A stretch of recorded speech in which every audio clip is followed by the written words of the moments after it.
continuación se va a iniciar la mesa redonda bajo el título Responsabilidades de la empresa.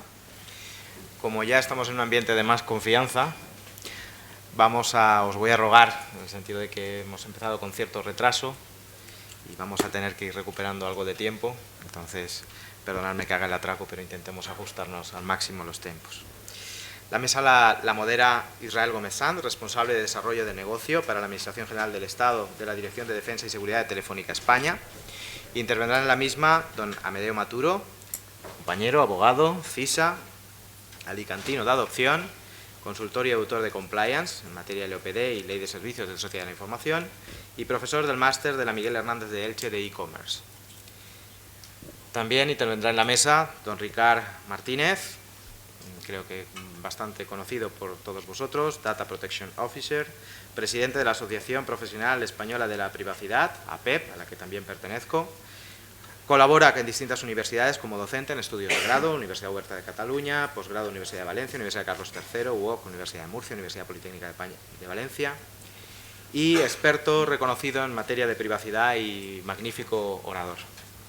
Y sin más, cedo la palabra a Israel y espero que disfruten de esta mesa.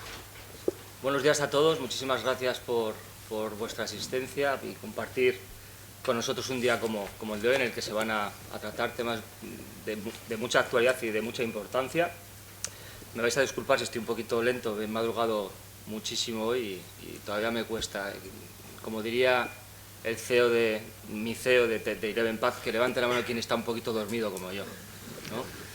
Bueno, veo que solo funciona con él, ¿no? Muchísimas gracias a todos por venir.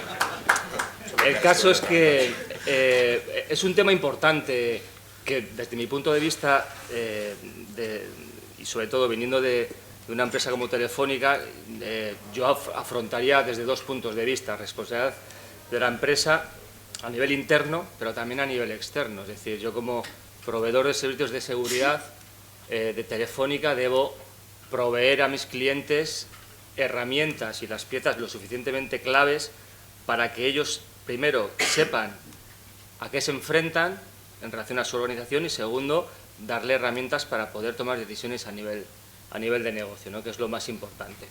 En este sentido, la verdad es que agradezco a la organización el darme la oportunidad de poder moderar esta mesa y rodearme con tan grandes profesionales como los que hoy tenemos aquí. Y sin más dilación voy a dar paso a don Amedeo. Buenos días a todos y gracias por asistir a este evento. Tengo que dar también muy rápidamente las gracias a Isaca por el capítulo de Valencia por haberme invitado. Es un honor, pero eso ya lo podéis imaginar. Así que, como el tiempo apremia, vamos directamente al grano. La parte más importante de esas pocas diapositivas para mí es lo que está subrayado. Muy breves notas. Es decir, no nos vamos a alargar en temas que serían muy interesantes desde un punto de vista académico y pedagógico, y vamos a ver directamente al grano, porque esto es, desgraciadamente, cuando habla un abogado, sobre todo cuando tiene poca capacidad oratoria, un día por la mañana. Vamos a hablar directamente y vamos a centrarnos en cuál es la situación de una empresa que tiene su contacto directo con el usuario, con el cliente final. En realidad, aquí hemos acortado aún más por cuestiones de tiempo, porque detrás de la empresa está su propio proveedor tecnológico, el Telefónica, por no hacer publicidad. Y con lo cual, desgraciadamente, nos vamos a saltar, o no, quizás es posible analizarlo en el momento de las preguntas, cuál es la responsabilidad patrimonial entre la empresa que sufre un ataque y su propio proveedor tecnológico. Pero ahora nos vamos a centrar en la responsabilidad patrimonial. Aquí dice económica, para mí no es el término correcto, no es el mejor término académicamente correcto, pero en fin, para entendernos, ¿cuál era la responsabilidad entre la empresa y un usuario cuando la empresa sufre un ataque? Y llamamos ataque también de forma impropia, porque puede haber muchos desajustes dentro de la seguridad de la empresa. Pero en fin, permitidme que usemos ataque como término genérico de sufrir un accidente. Y tengo que pedir perdón una vez más por el tema que, como pueden comprobar, las palabras no están dentro del cuadro. Eso es lo que pasa cuando uno trabaja en Keynote y después pasa la cosa a PowerPoint, no se ponen de acuerdo y siempre pasa eso, lo siento. En fin, la empresa tiene, o la podemos tener, dos tipos de relaciones con el cliente. Digamos la institucional y la que es probablemente e-commerce. Cuando es por institucional, entiendo que una empresa tiene su propia página web, llamémosles Suministros Pepe, donde no realiza ninguna acción de venta online, pero sí que tiene sus usuarios de la web.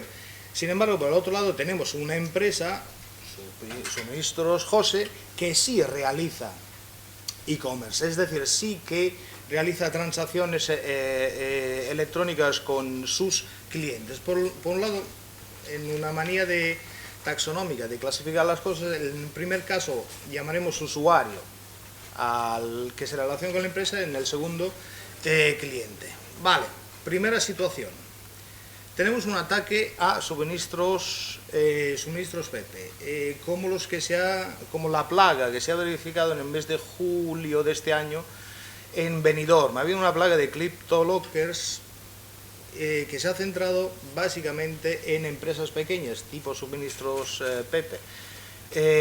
Ha habido muchos casos y como Suministros Pepe, evidentemente, no tiene capacidad de ciberdefensa, porque es que ni siquiera sabía lo que era, a duras penas se hacía la copia de seguridad. De hecho, en un caso, cuando se ha visto con la amenaza del CryptoLocker, el listo de turno ha cogido la copia de seguridad y la ha enchufado directamente en el ordenador infectado, con lo cual también se ha quedado pillada la copia de seguridad. Cuando hablábamos de despertar la conciencia del público sobre temas de seguridad, debemos de hablar de elementos muy básicos para la pequeña y mediana empresa, que en España creo que es el 95% del tejido empresarial. Pero en fin, el Suministros Pepe sufre un ataque. Por ejemplo, el de denegación de servicio o un robo de datos. Está entre paréntesis porque el robo de datos, francamente, en una empresa que solo tiene una web institucional, pocos datos del cliente detrás de la web puede tener. Le puede crear, por ejemplo, algún hacker así simpático y cachondo, puede modificar el listín de precios que está publicados en la web, o hacer otras travesuras como cambiar la dirección o los números de teléfono, en fin, algunas modificaciones de los elementos representativos de la empresa. En este caso, pregunta así un poco abierta antes de tiempo, ¿existe una responsabilidad del usuario que no puede acceder a la página de Suministros Pepe cuando no hay comercio electrónico por medio?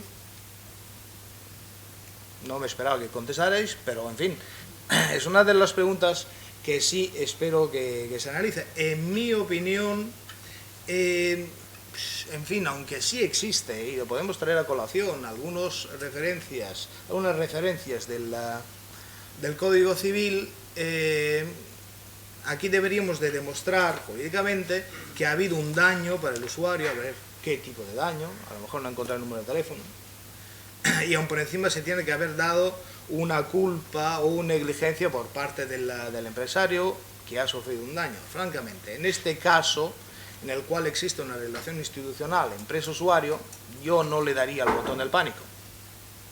No me parece que podamos buscar, a no ser que mejores juristas que yo, que hay muchos, encuentren base jurídica para reclamar patrimonialmente a la empresa. Situación distinta es cuando se producen los mismos tipos de ataques cuando sí hay un e-commerce de por medio, cuando hay una relación empresa-cliente. Aquí sí que yo le daría al botón del pánico, aquí sí que hay claras responsabilidades patrimoniales. Por ejemplo, sin ir más lejos, está claro que si yo como usuario de una web, como cliente de una web, he depositado los datos en esta web, me espero que, es razonable esperar que la empresa adopte todas las medidas técnicas legales y organizativas para que, teniendo en cuenta las circunstancias, las personas y el tiempo, pues mis datos no se vean expuestos, robados, alterados o manipulados. También es cierto que la empresa, por su lado, debería de... ojo, es que yo no podía preverlo. Por ejemplo, en los casos de Zero Day Attack no es posible, por definición, prever el fallo, con lo cual, en este caso, es muy difícil para el cliente demostrar que el daño era previsible, si ni siquiera el fabricante o el proveedor de servicio conocía esta vulnerabilidad. Pero en fin, se trata de todo de juegos, de pruebas, de elementos de pruebas para saber si la empresa es o no es responsable. Si, por ejemplo, hubiese modificaciones en el listing de precios o en las cantidades solicitadas y pagadas, es decir, pido una lata de cerveza y en realidad me traen un palé de cervezas, cosa que ha pasado, y yo solo pago un pack de lata de 6 de cervezas. Yo esto lo he visto con mis ojos. Han entregado un palé de cerveza cobrando un pack de 6. Lo hemos celebrado, evidentemente. Cerveza sabía por un tubo, todavía queda. Lo que iba a decir es que en ese caso las modificaciones que un hacker puede haber realizado en la página web no las podemos achacar o no hacérsela pagar, por así decir, al usuario. El usuario, en este caso, teniendo a colación la Ley de Defensa de los Consumidores, no puede pandar con las consecuencias económicas de errores administrativos o de gestión de la empresa. Se siente mucho. En la página web ponía que un palé de cerveza valía 3 euros, pues me lo entregas a 3 euros. En fin, la empresa ya contestará. Pero hay elementos para ver este tipo de responsabilidades por parte de la empresa. Aquí después ya entramos en un tema mucho más cercano a la protección de datos, que es el robo de datos. Si la base de datos de la empresa de e-commerce se ve vulnerada y hay una exfiltración de los datos, es decir, los robos de toda la vida, ¿cuál es la responsabilidad de la empresa? Pues por protección de datos, evidentemente, que por cierto, nos la vamos a cargar dentro de poco, si es que llega a salir el reglamento, y aumentarán en la tipología de sanciones, y aumentarán también, para meter más miedo al tejido empresarial español y europeo, aumentarán también las sanciones económicas. Aquí estaríamos frente a un caso claro de infracción grave, que son a partir de los 40.000 euros, de 40.000 a no sé cuántos mil euros. Es decir, porque la empresa está claro que no ha adoptado las debidas condiciones de seguridad. Y que está claro que no las ha adoptado viene del mero hecho de que ha sufrido un robo. Veo cabezas que niegan el asunto, pero el caso es que si yo me pongo en la piel del cliente, yo he sufrido un daño y alguien me lo tiene que pagar. El que ha provocado el daño es evidentemente el hacker, pero yo he depositado toda mi confianza en la empresa, en sus medidas de seguridad, y que por favor yo necesito ver resarcido mi daño moral, económico, patrimonial. Ya hablaríamos después de cantidades, pero el daño es fácil de cuantificar. Usted tenía esos datos en sus manos. Por ejemplo, nos vamos a jugar un poco a las cosas aburridas con las que se divierten los juristas, que traer a colación cosas muy escondidas, como por ejemplo la compilación del derecho foral de Navarra. En el contrato de custodia yo te doy una cosa, que es la información, si quieres me la cobras, como es el caso del cloud computing de las versiones de Premium. Si quieres me cobras, o gratuitamente, pero entonces te estoy entregando una cosa que es mi información y espero que tú la custodies y que respondas por dolo y por culpa grave. No me estoy inventando nada, es el contrato de... Ay, sobrado, 5 minutos, vamos, yo he terminado. yo me espero que la empresa responda por dolo y por culpa grave. Después podemos ver también otro tipo de responsabilidad, pero aquí, cuando se habla de Safe Harbor, por favor, preguntarle al especialista, que es Ricardo, esto, de hecho ahí no se ve, pero lo mejor que está escrito en lengua castellana sobre este asunto es del profesor, así que directamente preguntaré a él por los casos de responsabilidad de Safe Harbor. Muy rápidamente, para los que han estado distraídos en los últimos 5 años, ¿de qué va la cosa? En el Safe Harbor nosotros siempre hemos confiado en que una etiqueta concedida por la FTC de Estados Unidos decía que aquellos son buena gente y que podemos confiar plenamente en mandar los datos a través de Zoo, de Facebook o de lo que se os ocurra a Estados Unidos. Personalmente llevo diciendo desde hace más de 2 años que esta era una verdadera, llamémoslo por su nombre, porquería jurídica, no se sostenía en pie el Safe Harbor. De hecho, si os ibais a leer las condiciones a través de las cuales las empresas que se decían que eran Safe Harbor aceptaban ese protocolo, decían: ¿acepta usted someterse a los tribunales europeos en materia de protección de datos? 2 puntos. No. ¿Acepta usted colaborar con las autoridades europeas de protección de datos? 2 puntos. No. Entonces, ¿qué Safe Harbor es usted? De pega. Y llevamos mintiéndonos en el Safe Harbor unos cuantos años. Por fin ha quedado claro lo que siempre ha sido claro, que el Safe Harbor es una patraña. No existe tal y como se ha construido. Perdón. Hasta ahora. Con lo cual, si en realidad mandamos los datos a servidor fuera del territorio de la Unión Europea, a países que no garantizan, y Estados Unidos no garantiza, niveles adecuados de protección de la privacidad, estaremos incurriendo en una infracción muy grave, que son 300.000 para arriba, en fin, una cosa así. Aquí lo mejor es el grupo, lo que ha dicho, para dejar claro cuáles son las posibles responsabilidades de las empresas en esta materia de Safe Harbor, es decir, de envío de datos a países sin la adecuada protección. Que nos tenemos que poner de acuerdo al grupo del artículo 29 y notar ahí el típico toque irónico, típico de Bruselas, cuando dicen de forma coordinada. Eso no ha pasado desde que existe la Unión Europea. Imagínate si va a pasar ahora teniendo solo 2 meses o 2 meses escasos de tiempo.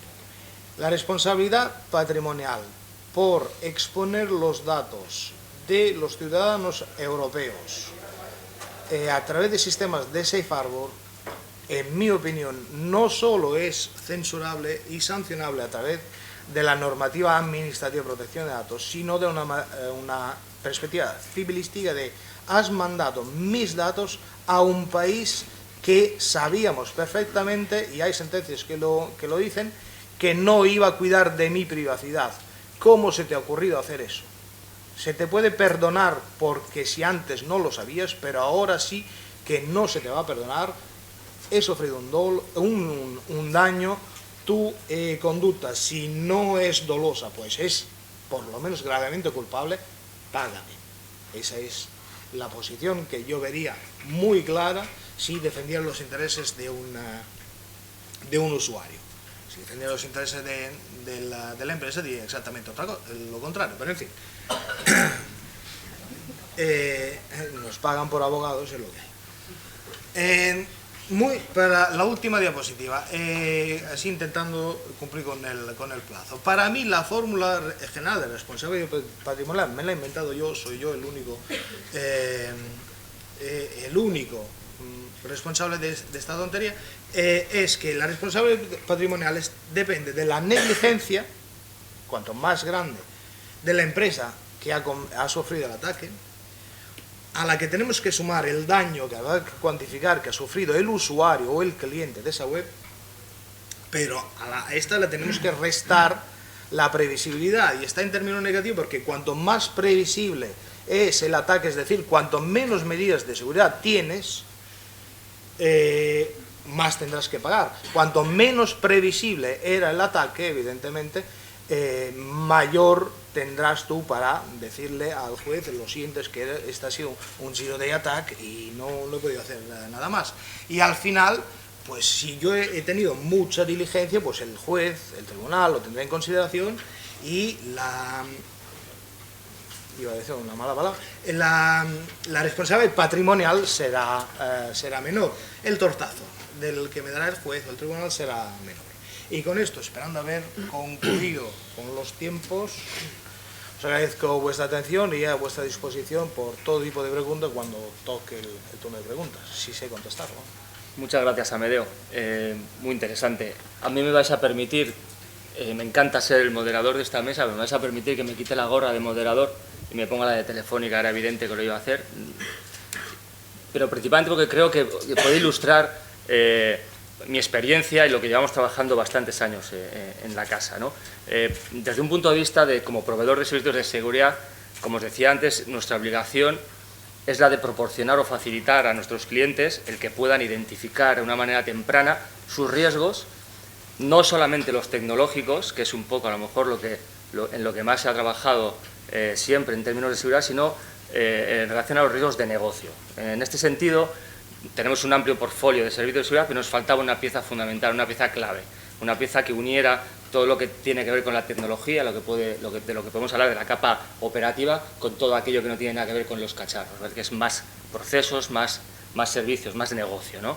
En ese sentido estuvimos trabajando durante prácticamente 2 años, analizando proveedores, analizando distintas piezas y herramientas en el mercado y finalmente, bueno, pues vimos algo que realmente nos encajaba en ese portfolio de servicios para completar lo que llamamos un portfolio bastante completo en términos de ciberseguridad. Me estoy refiriendo a cuadros de mando, al concepto de GRC, Gobierno, Riesgo y Cumplimiento. En ese sentido, bueno, creo que muchos de vosotros, por el territorio en el que estáis, conoceréis la empresa GES Consultor. Ha sido nuestro partner de referencia desde hace bastante tiempo. Y de hecho, bueno, lo que estamos viendo en el mercado es que clientes muy gordos, y me refiero a muy gordos como puede ser empresas punteras en el sector textil, en el sector energético, bueno, pues nos están demandando como un proveedor de servicios de seguridad este tipo de cosas, ¿no? Algo que enganche lo tecnológico, lo operativo con el negocio, ¿no? Eso desde un punto de vista como proveedor de servicios, pero a nivel interno, bueno, pues por ejemplo, esa compra que habréis visto en prensa de este tipo de herramientas, lo que ha hecho ha sido acelerar de alguna manera que la propia Telefónica sea usuaria de ese tipo de herramientas. Y prueba de ello es Telefónica Global Solutions, que conoceréis por ser la empresa que, entre otras cosas, se encarga de gestionar el backbone internacional de todas las comunicaciones a nivel internacional. Ha sido la primera empresa del grupo Telefónica que ha requerido de este tipo de piezas, es decir, ellos necesitaban, porque sí que son responsables si hay algún tipo de ataque de ciberseguridad y no han actuado con la diligencia de un buen padre de familia, como dirían los abogados, ¿no? En ese sentido, para poder actuar de esa manera e implantar aquello acorde a sus riesgos, algo proporcional, deben conocerlo. En este sentido, lo que se abordó fue un proyecto muy ambicioso, en el que primero se ha modelado a nivel de procesos y servicios en torno a más de 400 activos de la información, enganchando toda la capa de aplicación, de tecnología y, por último, de negocio. Partiendo de esta base, lo que se ha hecho es algo que nos vamos a encontrar con la nueva LOPD, con las nuevas ISOs de calidad, etcétera, etcétera. Es decir, ir hacia un único sistema de gestión integrado. Es decir, de poco me sirve tener un sistema de gestión de privacidad, un sistema de gestión de continuidad, un sistema de gestión de la 27, etcétera, etcétera, si lo gestionamos de una manera independiente y como compartimentos estancos. Es decir, lo que buscaba Telefónica Global Solutions era, por un lado, identificar esos riesgos para poder actuar en consecuencia, pero de una manera única e integral. Y de ahí, bueno, pues surgió lo que hoy tenemos, un proyecto en el que se gestiona un único sistema integrado que aborda privacidad, que aborda la 27, que aborda la 22301, que aborda medio ambiente, que aborda calidad, que es un poco lo que nos pide el mercado como proveedor de servicios, y por otro lado lo que Telefónica evidentemente busca, que lo que busca precisamente es usar lo que vendemos, o sea, que siempre, además es una crítica que nuestros clientes nos encontramos día a día, es decir, bueno, tú me estás vendiendo aquí la moto esta y tú no lo usas, me estás vendiendo un SMDM y tú tienes el Facebook en tu teléfono corporativo, ¿no? Procuramos que de alguna manera aquello que recomendamos a nuestros clientes pues sea también algo que internamente se utilice. Y es un poco lo que quería contar bajo mi experiencia en este tema de responsabilidad de la empresa. Sin más dilación, cedo la palabra a don Ricard, cuando quieras. Perfecto. Bien, en primer lugar, agradecer la amable invitación de Isaac a estar aquí, ¿no? Amable, reiterada, tendiente casi al empecinamiento. Hay días que yo no sé por qué estoy aquí, pero bueno, espero poderles aportar algo y debo decir, Amedeo, que he empezado la sesión cargado de responsabilidad con tus palabras, así que invocaré al lupo, Apáñatelo. que tú y yo sabemos lo que significa, y esperemos que la cosa vaya medianamente bien. Yo no soy abogado en ejercicio, por tanto, hablarles a ustedes de responsabilidad penal, que puede haberla, de responsabilidad patrimonial o de responsabilidad administrativa, sería un poco traicionar mi perfil, así que yo debo ceñirme a aquellas cosas en las que yo trabajo, que son esencialmente la protección de datos, y empezar por dos responsabilidades, una nueva, una que llegará, y una que siempre hemos defendido desde la asociación y personalmente yo, que es la responsabilidad ética. Es decir, cuando trabajamos con tecnologías de la información, trabajamos con información que acaba perteneciendo bien a organizaciones, bien a seres humanos, con información que puede ser estratégica por razón de negocio, con información que puede ser fundamental por razones incluso vitales. Por tanto, la primera responsabilidad, la que está mucho antes que la que nos debemos plantear en términos estrictamente jurídicos, es la responsabilidad ética. Y en ese sentido debemos tener en cuenta la naturaleza instrumental de nuestro trabajo. Cuando trabajamos en seguridad, cuando trabajamos en diseño de aplicaciones, cuando trabajamos en modelos de negocio y de gestión, al final siempre hay una persona. Y si hay un solo daño, una sola persona que sufre, debemos tenerlo en cuenta. Porque detrás de todo, insisto, siempre hay personas. Por tanto, la responsabilidad ética de hacer del mejor modo nuestro trabajo, a mi juicio, es fundamental. En el caso de la privacidad, por una razón adicional, hablamos de un derecho fundamental. Hablamos de entornos que además deberían afectar a todos, no solo a los profesionales. Empecemos incluso por el propio legislador. Imagino que habéis visto, que han visto las noticias recientes de la que se ha montado en Murcia en materia de transparencia, con la publicación de los datos económicos de todos los funcionarios. No entraré en el caso, no entraré en la discusión, pero la legislación sobre transparencia, que es una legislación que va a ser muy complicada de aplicar, en uno de sus ítems establece, por ejemplo, el deber de publicar los datos de los beneficiarios de subvenciones. Y el legislador no fue éticamente responsable, no matizó. Y eso que el legislador tenía una sentencia del Tribunal de Justicia de la Unión Europea, en un caso alemán, donde le decían, oiga, está muy bien esto de la transparencia, pero cuando publique datos de personas, aplique el principio de proporcionalidad. Oiga, y hay unos señores a los que subvencionamos por razones de exclusión, porque padecen enfermedades, porque están en una situación económica de exclusión, porque tienen una discapacidad. No podemos tratar eso del mismo modo que la beca ordinaria para cursar unos estudios. Por tanto, el legislador tal vez debió haber sido un poco más fino y matizar un poco más, porque hay que garantizar a ultranza esa transparencia, hay que publicar todas las subvenciones, claro que sí. Pero hay que ver que hay casos y casos. Por tanto, es fundamental. Por otra parte, tenemos una segunda responsabilidad. Cuando se establecen las relaciones entre derecho e informática, entre derecho y tecnología, aparecen términos como responsabilidad. Es decir, y eso incorpora en la lectura propia de los países latinos un matiz claramente negativo. La responsabilidad es lo que me exigen cuando hago algo mal, literalmente. No lo miramos en términos de reto o en términos de oportunidad.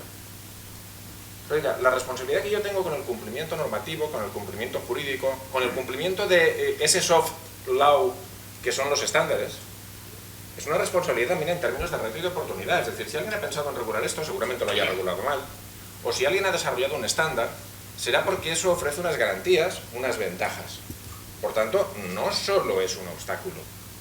Puede ser también un reto, puede ser una oportunidad.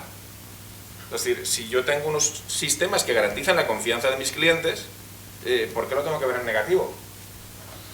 ¿Por qué me tengo que limitar a pensar en que yo hago esto para evitar que un cliente me demande? Puede que resulte que una buena gestión de mi e-commerce sea bueno para el negocio, con independencia de que mi cliente me reclame o no me reclame. Por otra parte, debemos ser conscientes que en Europa, el último año, sí que hay una novedad fundamental, y es que un tribunal ha cerrado el modelo europeo de privacidad. El modelo europeo de privacidad era un modelo exigente, tuitivo, garantista, con resoluciones sancionadoras muy duras, particularmente en España, pero seguramente solo en España y en Alemania, o tal vez en Francia, nos lo creíamos un poco. El Tribunal de Justicia de la Unión Europea ha dicho en 3 sentencias distintas: esto es verdad, esto me lo creo, esto lo voy a aplicar. Ha establecido la aplicabilidad del derecho a los buscadores, en Costeja, y ciertas exigencias.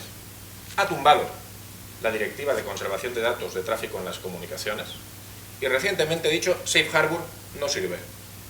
Lo importante no solo es lo que ha dicho respecto de que Safe Harbor no sirve, porque ha dicho algo más.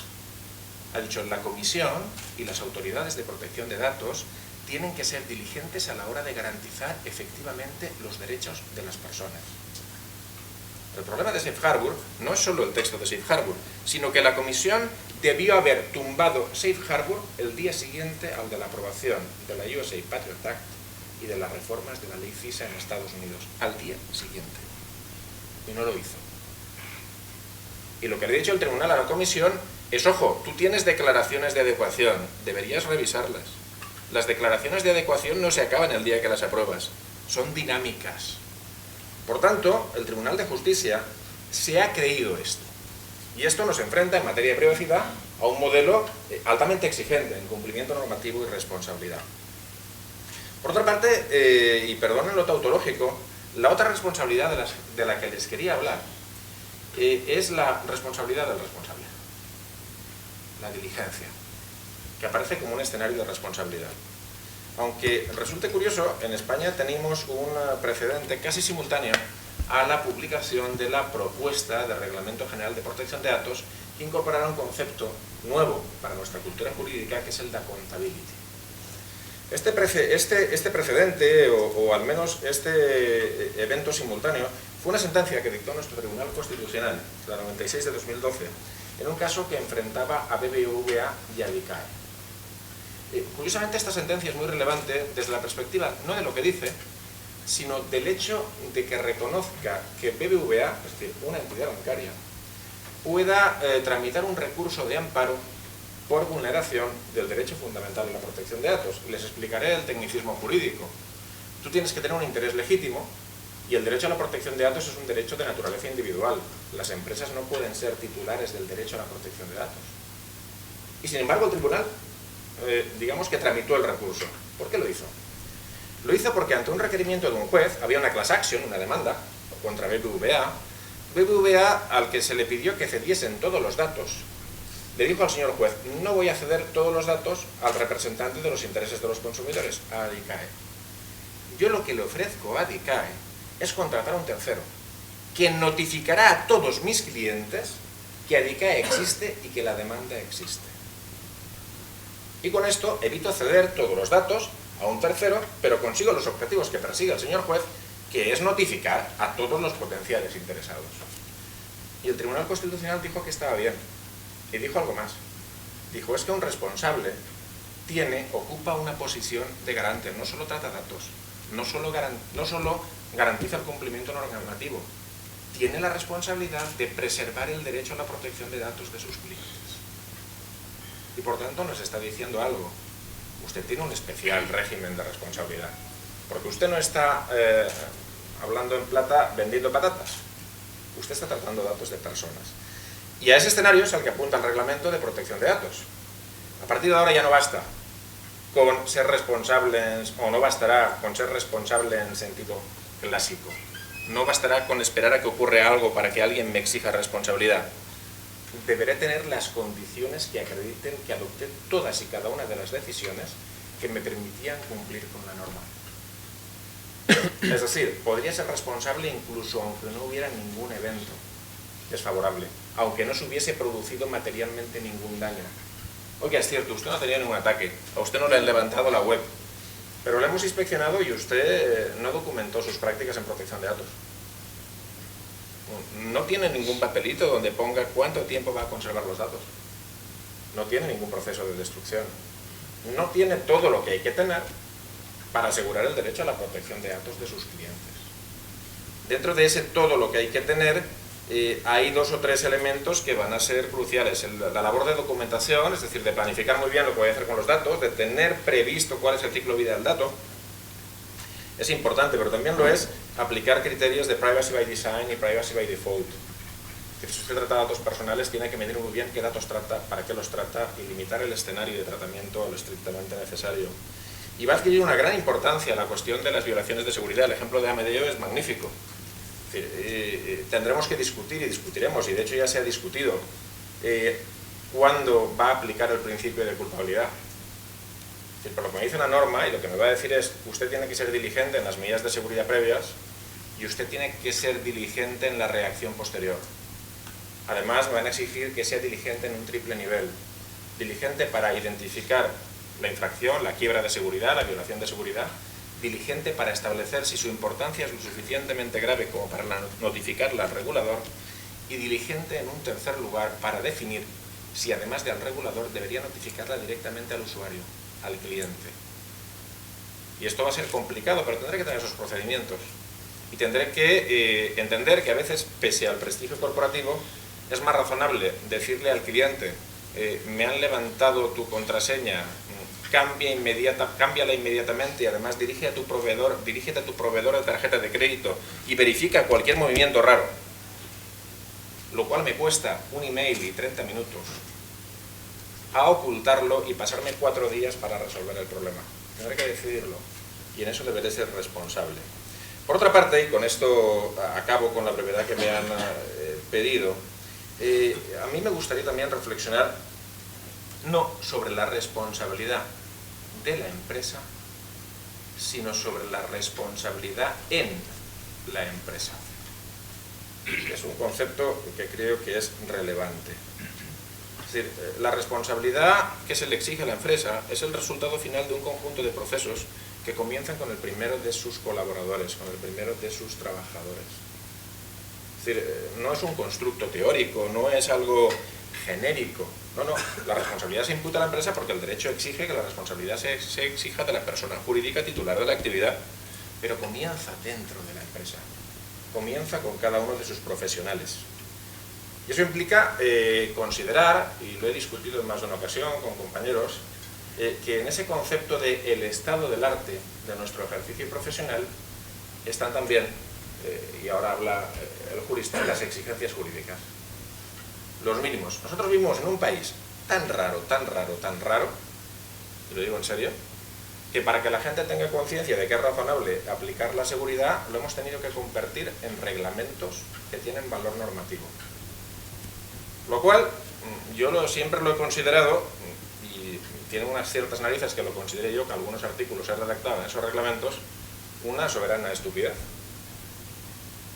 Bastaría con que hubiese un objetivo general de garantizar la seguridad de acuerdo con los estándares del momento, lo cual no obligaría a andar reformando los SENS o los reglamentos de la LPD cada 2 o 3 años o cada 4. Pero tenemos un país que se fía tan poco de su tejido asociativo, empresarial y sobre todo administrativo, que lo tiene que poner en normas jurídicas. Bueno, pues es fundamental de que empecemos a plantearnos que el estado del arte de ese ejercicio profesional empieza por ese conocimiento del derecho que estandariza cosas que no debería estandarizar, pero también de todos y cada uno de los principios generales que aplican a cada tratamiento de datos. Es decir, a veces es bastante estremecedor no constatar una quiebra de seguridad, sino que tú le digas a un señor, dígame usted a quién ha cedido sus datos, y te diga el aplicativo no me lo permite. Oiga, pero es que cuando usted desarrolla el aplicativo, el acceso a los datos, incluidas las sesiones, es que está en una ley desde el año 92. ¿Cómo usted no desarrolla un aplicativo pensando en esto? Por tanto, es fundamental, insisto, la responsabilidad de los propios profesionales. Eso obliga a trabajar muy seriamente en la formación y a plantearse muy bien cómo insertamos el diseño normativo en nuestro diseño de negocio, en nuestro diseño de seguridad, en nuestras prácticas. Y finalmente, y con esto acabo, quiero compartir con vosotros pues algo que en los últimos tiempos, en los últimos 12 meses, a mí me ha rondado por la cabeza y sobre lo que he escrito alguna reflexión. Y es nuestra responsabilidad para salvaguardar, para conseguir lo que yo aquí me he anotado como un modelo de crecimiento tecnológico, y perdonadme la estupidez, on privacy. Es decir, constantemente, reiteradamente, se nos dice que privacidad y desarrollo tecnológico están reñidos. Que desarrollo tecnológico y derecho están reñidos. Y a mí me parece que no. Sí que está reñido el desarrollo tecnológico con autoridades o con legisladores que se fijan en el gadget, que entran como los toros, entran al primer trapo rojo que se les pone de, alguien lo decía, la rectora mismo lo decía, cuidado con el Internet of Things. Pero ¿cómo cuidado? Apostemos por un desarrollo del Internet of Things que sea coherente con el respeto de los derechos de las personas. Y eso exige una muy buena actitud para empezar por los propios desarrolladores. Es decir, es fundamental que los desarrolladores, los que están a día de hoy en el garaje, no se agobien. Yo el año pasado decía en una actividad que he tenido estudiantes en materia de Big Data que me dijeron, si usted imparte la clase el primer día nos borramos del máster. No es esa la cuestión. Debemos interiorizar y ser capaces de hacer casar nuestros desarrollos con ciertas exigencias normativas y con otras que derivan del sentido común. Y para eso debemos integrar esto en el momento cero. No ir a que un abogado, que un jurista nos evalúe el proceso después, con el resultado práctico de que algo se nos habrá despistado. En ese sentido, yo creo que una cuestión y otra, a poco que el legislador ayude y que el regulador, cuando hace un informe o dicte una resolución, haga el favor de descender a pie de obra y ver cómo son las cosas en la realidad y ofrecer soluciones viables, a poco que eso lo consigamos, podemos tener un modelo de desarrollo de la sociedad de la información, de la sociedad digital en Europa, privacy compliance, y como están demostrando las sentencias y la tendencia de mercado por culpa de esas sentencias, incluso muy competitivo, porque va a ofrecer a nuestros clientes la seguridad y las garantías que no les ofrecen otros. Y esa sería mi última apuesta, reflexionando sobre la responsabilidad. Quedo a su disposición para las preguntas. Gracias. Muchas gracias, Ricardo.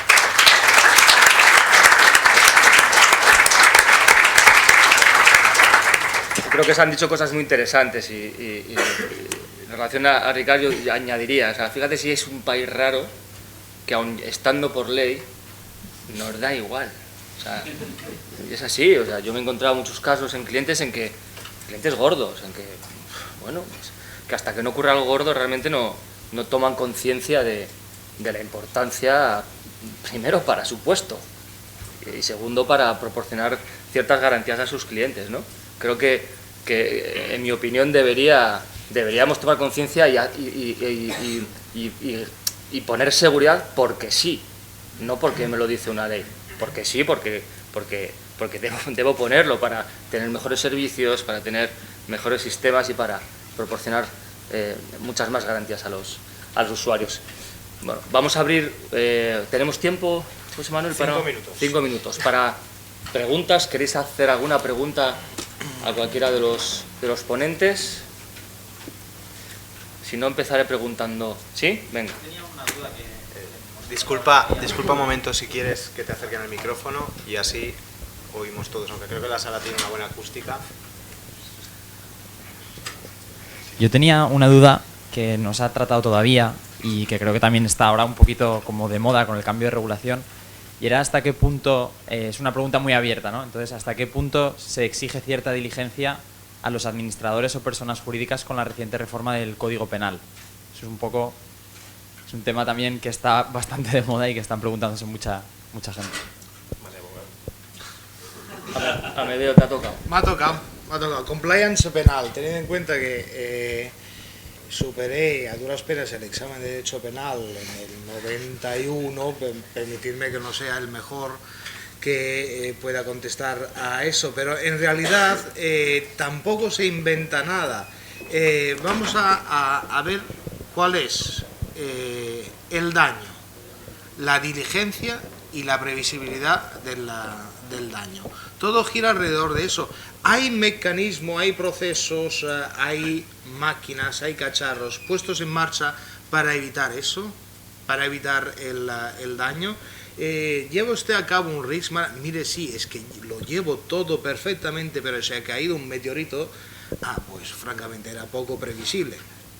O pasa, como ha pasado hace una hora escasa aquí, que llega un abogado de traje, coge su pen y lo enchufa aquí e infecta a propósito el ordenador de la CEO Herrera.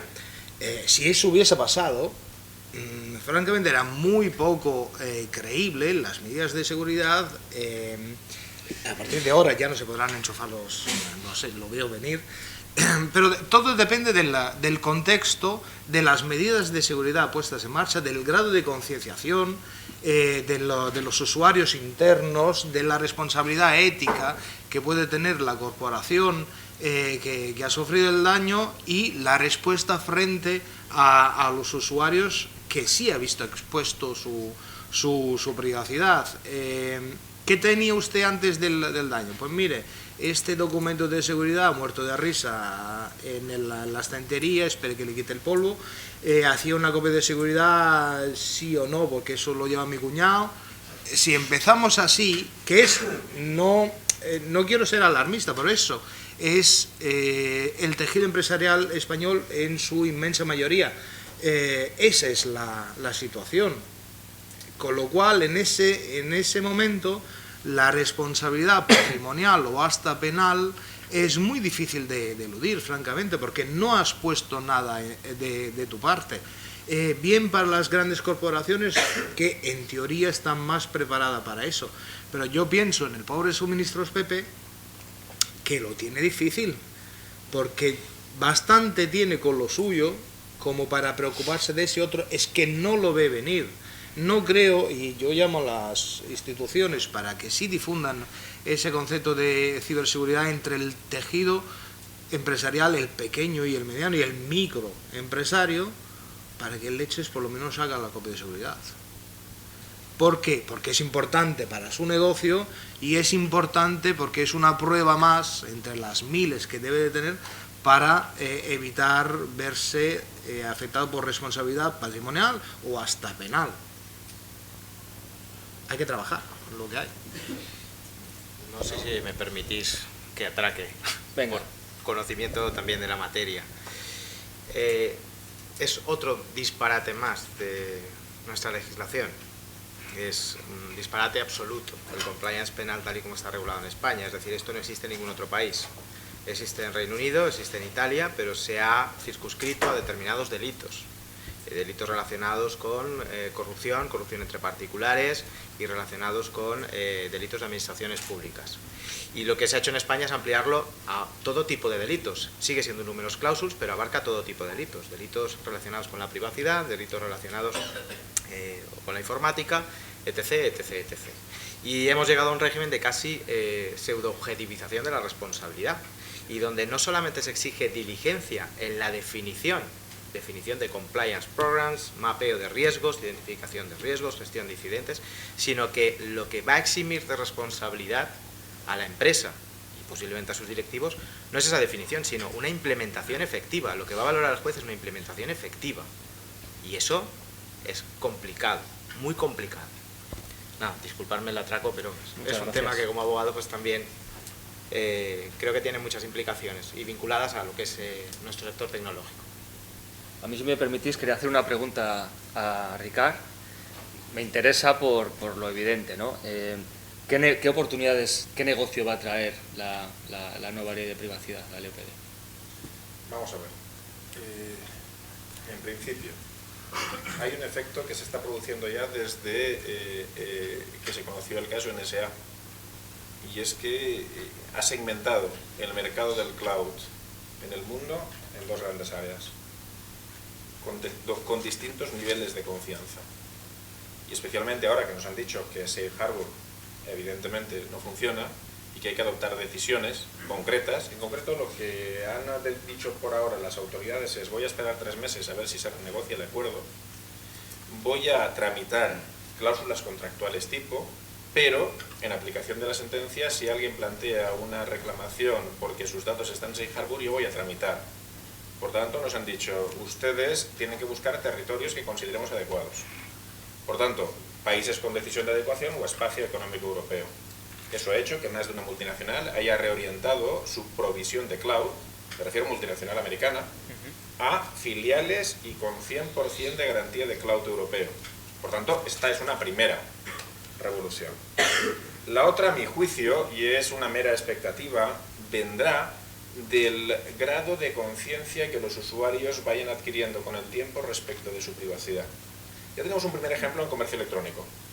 Ya diferenciamos entre entornos confiables y no confiables.